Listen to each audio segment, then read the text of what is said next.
দেখুন চোরের মায়ের গলা জোর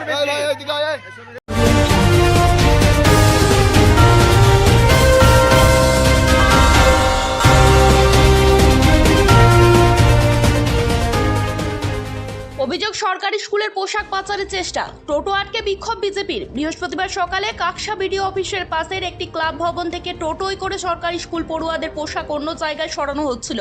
খবর পেয়ে ঘটনাস্থলে পৌঁছে টোটো আটকে ধরে বিজেপি কর্মীরা। বিজেপির অভিযোগ, নতুন সরকার গঠনের পর কোনো নির্দেশ ছাড়া স্কুলের পোশাক অন্যত্র সরিয়ে ফেলা হচ্ছিল। এই খবর পেয়ে ছুটে আসেন কাকসার বিডিও। তিনি টোটো থেকে সমস্ত পোশাক উদ্ধার করে পুনরায় ক্লাব ভবনে ঢুকিয়ে তালা বন্ধ করার ব্যবস্থা করেন। সম্পূর্ণ বিষয়টি খতিয়ে দেখার আশ্বাস দিয়েছেন বিডিও। বিজেপি কর্মীদের দাবি, সমস্ত সরকারি দপ্তরের ওপর নজরদারি রাখছে তারা, যাতে সরকারি কোনো সামগ্রী বাইরে পাচার না হয়। ঘটনাকে কেন্দ্র করে চাঞ্চল্য ছড়ায় বিডিও অফিস চত্বরে। ক্লাব ভবনে সরকারি স্কুলের পোশাক কেন মজুদ ছিল, কার নির্দেশে সরানো হচ্ছিল, তদন্তে কি উঠে আসে, এটাই এখন দেখার। কাকসা থেকে ননস্টপ এক্সপ্রেস টিভির প্রতিবেদন। করতে হয় কিন্তু সেটা যখন বলে দেবে তখন আমরা বলে দেবো যে এই সময় আপনারা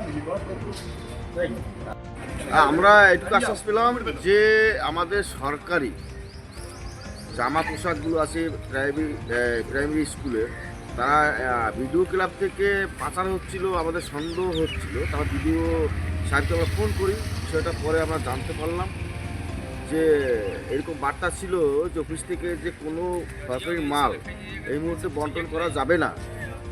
বিডিও সাহেব বার্তা দেওয়ার পরেও আর এই মালগুলো যারা বন্টন করেন তারা কোনো সেলফ হেল্প গ্রুপের যারা আছেন, ত্রিনয়ন সংঘ বললেন, তারা বিভিন্ন স্কুলে এগুলো ডিস্ট্রিবিউট করে। কিন্তু আমাদের বক্তব্য ছিল একটাই, যে যত সময় নতুন সরকার গঠন না হয় এবং সেই সরকার কী নির্দেশ দিচ্ছে সেই নির্দেশ অনুসারে সমস্ত কিছুই কাজ হবে, এটাই বার্তা আছে। কিন্তু সেটাকে বিডিও সাহেবকে অন্তরে রেখে এই ত্রিনয়নী সংঘের যে সভানেত্রী যারা আছেন তারা এই কাজ আজকে করেছে। এটা জানাজানি হওয়ার পর বিডিও সাহেব আসলেন, জয়েন্ট বিডিও সাহেব আসলেন, এসে সমস্ত মাল আবার স্টোর রুমে রেখে ওখানে ওনারাই ওনাদের নিজস্ব তালা মেরে দিলে। এটুকুই। আর বিডিও সাহেবের তৎপরতা খুবই ভালো লেগেছে।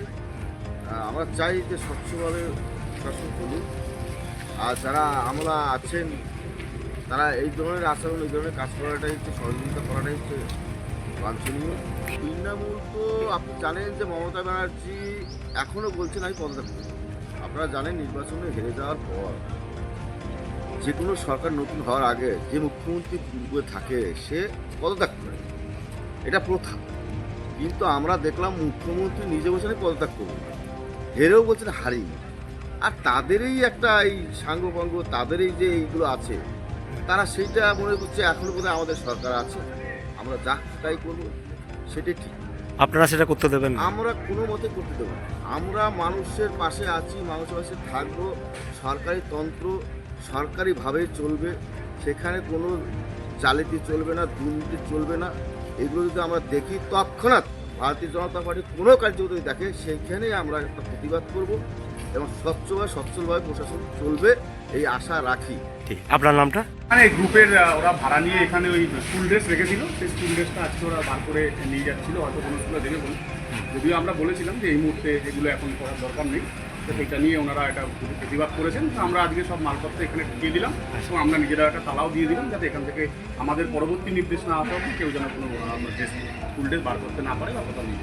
এখন সম্পূর্ণ বন্ধ আছে? এখন সম্পূর্ণ বন্ধ অবস্থায় থাকলো, লক অ্যান্ড কি অবস্থায়, চাবি আমাদের কাছে, আমাদের চাবিটা আমাদের কাছে থাকলো, ওনাদের তালা যেরকম আছে সেরকম ডবল লক সিস্টেম। কি ছিল স্যার এখানে?